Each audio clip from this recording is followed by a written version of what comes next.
Aqui na igreja, você, querido irmão e irmã que reza conosco aí na sua casa, que o Espírito Santo de Deus, autor das palavras que nós acabamos de ouvir, possa conceder a cada um de nós nesse instante o dom da sabedoria para compreendermos quão grande é a palavra de Deus, mais uma vez proclamada para nós nesse 13º domingo do tempo comum, onde o Senhor, mais uma vez, passa e nos chama para segui-lo.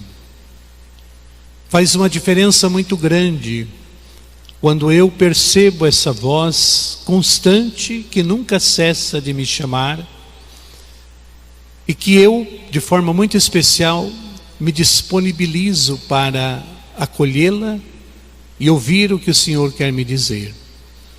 Então, nesse instante, que cada uma aqui presente ou em casa também, tenha absoluta certeza que Deus está falando com você, com cada um em particular, dentro do teu contexto, da tua história, da tua realidade, para segui-lo. Começa São Lucas dizendo: estava chegando o tempo de Jesus ser levado para o céu, e ele tomou a firme decisão de subir para Jerusalém. Estava chegando o tempo. Então essa palavra, ela deve ser o fio condutor da nossa reflexão de hoje, tanto da primeira leitura quanto do Evangelho. Como eu tenho valorizado o meu tempo? Outra pergunta: quanto tempo que eu tenho pela frente? O que eu faço quando eu tenho tempo? O que eu faço quando eu não tenho tempo? Estava chegando o tempo. Existem dois tempos: o tempo cronológico, dia, mês, semana, ano, e existe dentro do tempo cronológico o chamado tempo kairológico, kairos, uma palavra de origem grega, assim como cronos. As duas palavras são de origem grega. Cronos é o tempo que nós cronometramos, esse que nós escolhemos dentro da nossa liberdade para estar aqui hoje ouvindo a palavra de Deus. Só que dentro desse tempo cronológico existe o kairológico, o tempo da graça de Deus, quando Deus, de forma muito especial, passa pela nossa vida e nos convida a segui-lo. Aí você diz: bom, Padre Ednilson, eu já estou seguindo o Senhor há muitos anos. Porém, o seguimento de Cristo é diário. O seguimento de Cristo é contínuo. Nós nunca estaremos prontos para dizer: bom, eu já sigo o Senhor. Não. Essa decisão, ela tem que ser renovada diariamente, dentro do contexto que eu estou vivendo. E se nós observarmos a primeira leitura e o Evangelho, nós vamos perceber um detalhe muito importante na questão do tempo. Quando Elias passou e jogou o manto sobre Eliseu, esse era um gesto no Antigo Testamento. Quando um profeta cobria alguém com o seu manto, era sinal de que Deus estava chamando-o para uma missão especial. E Elias hoje cobre Eliseu com o manto. E é interessante que Eliseu diz para Elias, ele entendeu o chamado, ele disse: sim, eu te seguirei. Só peço um tempo para eu ir até em casa, beijar a minha mãe e o meu pai, e aí depois eu te seguirei. E vejam que na primeira leitura, no Antigo Testamento, esse tempo foi dado para Eliseu. Elias disse: vai e volta. E Eliseu foi e não ficou pouco tempo. Ele tinha 12 juntas de bois, então era muito boi. Está dizendo na palavra que ele matou todos os bois, assou a carne e alimentou a sua gente. Ou seja, ele ficou muito tempo servindo o seu povo, e depois que alimentou toda a sua gente, ele vem e segue Elias. Agora no Evangelho não existe mais esse tempo. Jesus está passando e diz: segue-me. E aí ele diz assim: Senhor, deixa primeiro eu enterrar o meu pai. E Jesus é categórico: deixe que os mortos enterrem os seus mortos. Tu deves anunciar o reino de Deus. Percebam, meus amados, o tempo se completou. Se no tempo de Jesus o tempo já era tão curto, a ponto de Jesus não deixar nem que os mortos sejam enterrados pela urgência do seu chamado, imaginemos agora nós que estamos nos últimos tempos. Somos operários dos últimos tempos. Por isso eu disse no início: quanto tempo eu tenho pela frente? Não sei. Nós, quando alguém pergunta para nós quantos anos você tem, ou em outras palavras, quanto tempo você já tem, normalmente nós costumamos comemorar os anos que já completamos. Está errado? Não. Só que não é completa a nossa comemoração. Os anos que já passamos, na verdade, nós não temos mais. Eles já foram. O único tempo que nós temos é o que ainda nos falta. Eu não sei quanto, 10, 5, 20, 50, um ano, um mês, um dia. É esse o tempo que está nos restando, meus queridos. E é esse o tempo que Jesus hoje está dizendo que é urgente que nós demos atenção a ele. Se tinha tempo para Eliseu beijar seu pai e sua mãe, fazer um churrasco com a sua gente e depois seguir Elias, no Evangelho Jesus disse não. Aí ele disse para outro: segue-me. Ele falou: Senhor, eu vou te seguir, mas deixa primeiro eu me despedir dos meus familiares. Jesus disse não. Quem põe a mão no arado e olha para trás não está apto para o reino de Deus. Ou seja, queridos irmãos e irmãs, a urgência do tempo requer da nossa parte uma prontidão para que quando o Senhor passar, estejamos preparados. Isso não deve nos levar à ansiedade, que é a grande doença do nosso século. São milhões de pessoas que sofrem de ansiedade. Sofrer com antecedência aquilo que ainda não chegou. Não é nesse sentido. Jesus não nos quer deixar ansiosos. Jesus quer nos deixar preparados.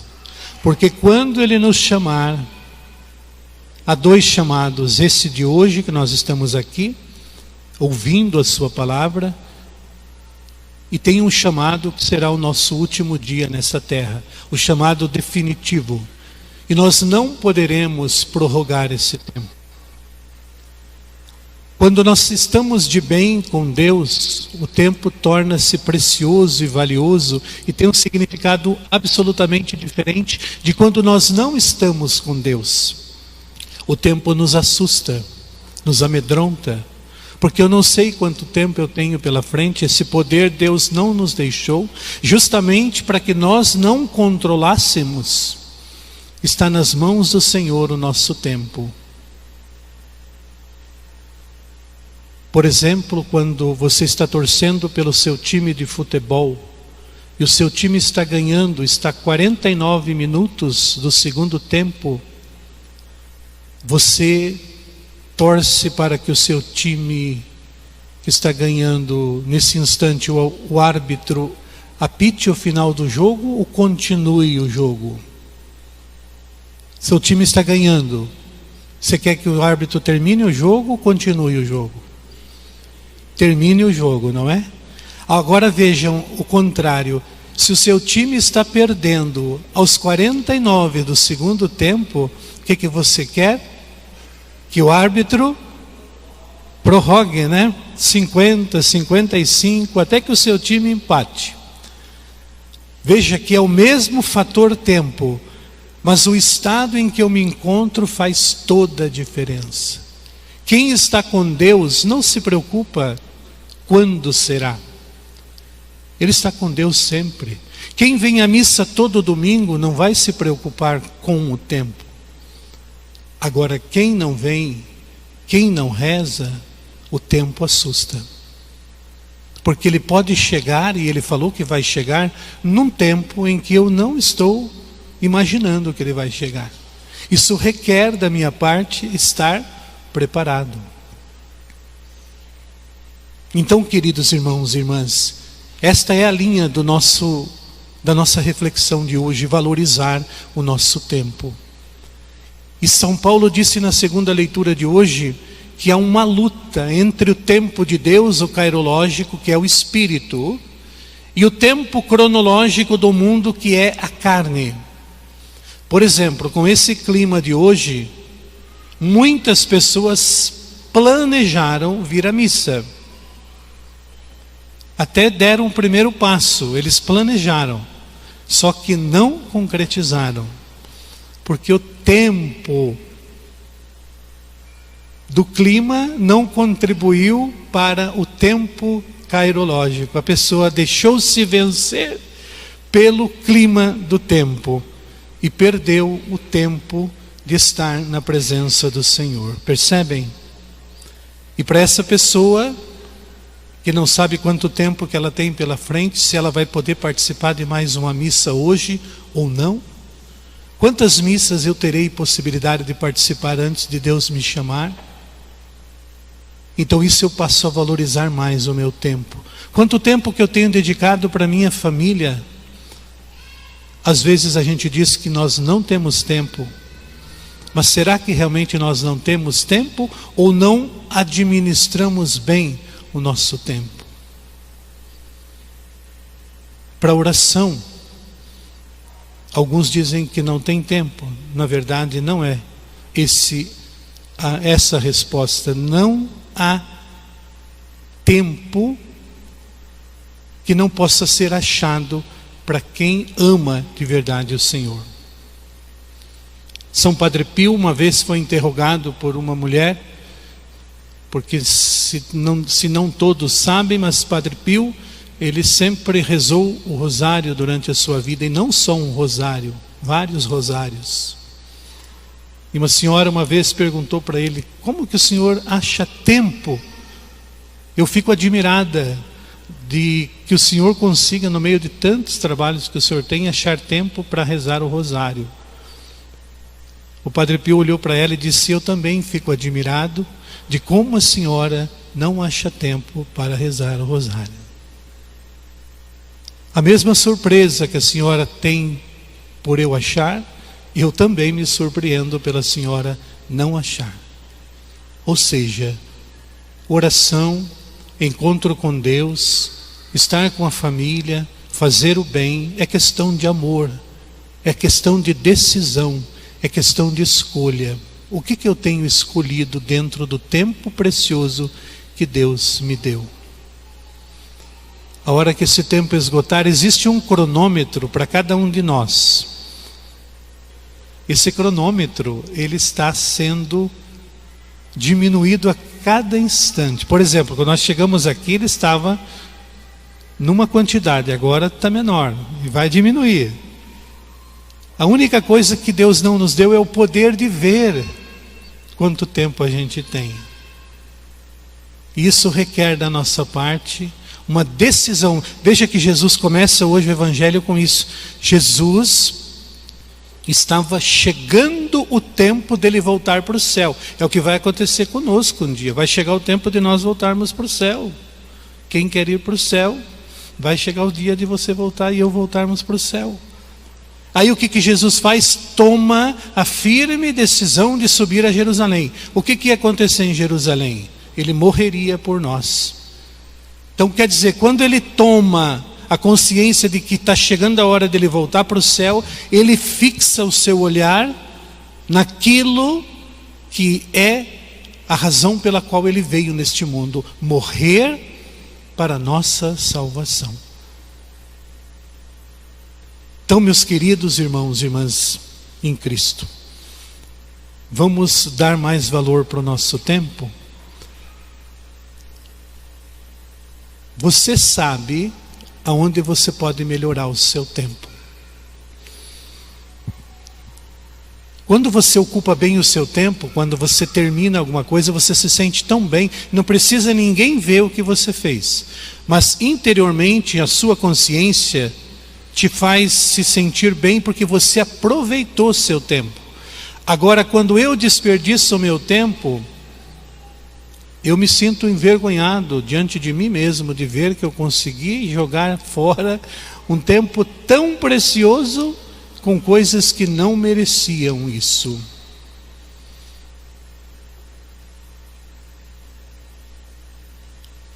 Eclesiastes 3 diz: há um tempo para cada coisa, tempo de nascer, tempo de morrer, tempo de sorrir, tempo de chorar, tempo de perdoar e tempo de ficar triste, enfim, uma série de comparações sobre o tempo.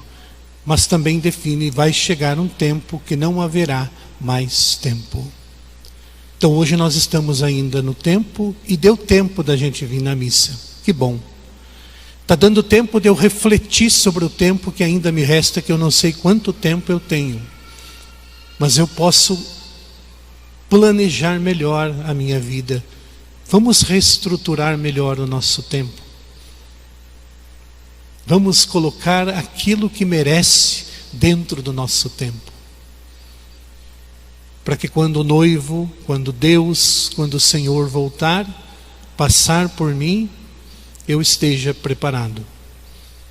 E possa participar das suas núpcias, como diz o livro do Apocalipse.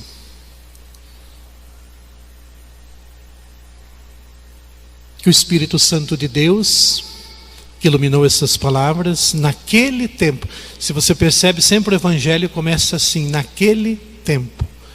Para dizer, houve um tempo e agora, hoje, neste tempo, que é o nosso, nós estamos aqui.